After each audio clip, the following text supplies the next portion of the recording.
All right, so straight into questions and answers. Matthew asked, paying for renovations, pros and cons to refinancing following a valuation based on future value after renovations versus cash flow versus any other way people pay for renovations. Yeah, so as we know, and you're in this world every day, the valuation system, you can, I suppose, manipulate, can't you, to your benefit? Well, you can. You can definitely get options.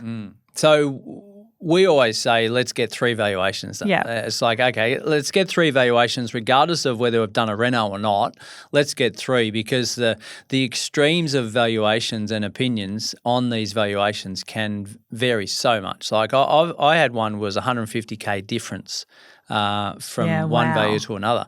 Like I'm going to that value every day of the week.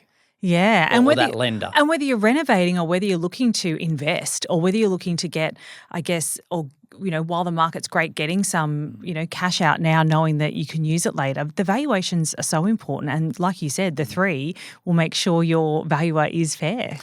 So I think it comes back to things in your control versus out of your control. What can you control? Well, I can control getting cash out now. I've got it at my disposal to go and spend or do whatever I want to, whether that be renovation or what. But also the renovation that we may undertake, right? We can, and people use the word or 2 words, don't know if it's joined or not, overcapitalise. Yeah. Right? So I did that. Did you? At my own occupied, absolutely. Yeah. But I'm living in it. I'm not trying to make money on that. Okay, so in your eyes, because that's a good point, is in your eyes you may have overcapitalised, but in the market's eyes, you haven't gone and spent $1 million too much for where the market is. An example of that is my property's worth $1 million.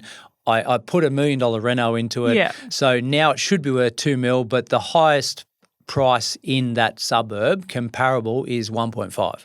Yeah, and coming back to Matthew's example, if you're looking at a house and you're looking at maybe doing a $150,000 renovation, the valuer each way will say whether that valuation you're doing is actually going to add $150,000 value to your home. Yeah. Now, when I said I overcapitalised on my own home, the renovation I didn't add that much value if I was going to sell it, but I didn't do that renovation to realise a gain.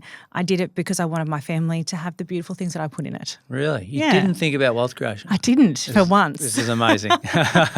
So, again, talking renovations, ideally when you spend $1, you want to get 2 or 3 back from that in terms of the value. So that's just something as a maybe a guide. You don't want to spend $1 to get $1. Yeah. And so we're looking at how you're actually going to get your cash to do a renovation.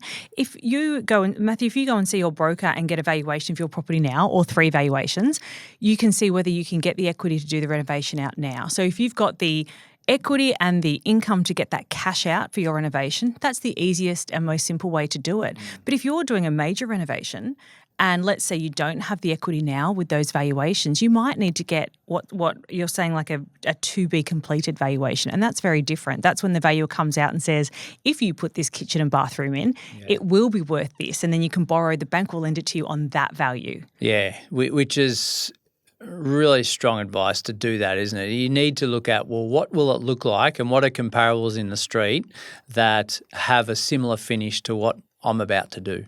Yeah, and then the other way people would fund renovations would be just their savings. Yeah, that's right. So do we want to use our savings when it's for our owner-occupier? Well, 6 to 1, half a dozen the other. If we borrow the money, we've got a debt and we want to pay down that debt, so we might as well use our cash. But we don't want to go too, I suppose, cash tight to the point that we haven't got enough buffers and we're not sleeping at night.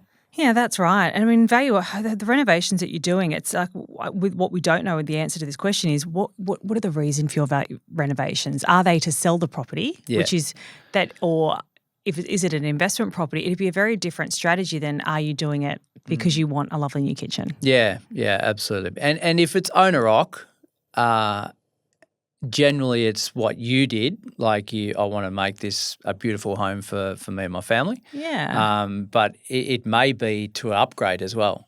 So, okay, I want to get the best bang for my buck. upgrade it, which means I've added value to the property. It's worth more. Now I can take those funds and buy a better asset. Yeah, excellent. One thing I would recommend, and I'm not sure, I know Matthew won't do this. I was renovating a property. Right, these hands don't do too much renovation, but general cosmetic stuff. And the valuer came because I'd ordered a valuation on the basis that our renovation was complete. Yes. Right.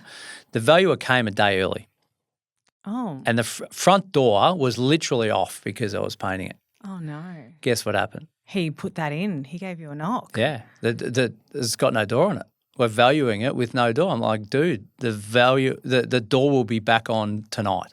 Oh, wow. Sorry. So, yeah. Haven't seen that happen again. Maybe there was just me. And that is a tip. I think it does. I think presentation matters when Correct. the valuer's coming. Yeah. So, pop the scones out. Yeah, pop the scones out. Yeah, well, I didn't have time to make scones. I couldn't even get a door on. So, in any case.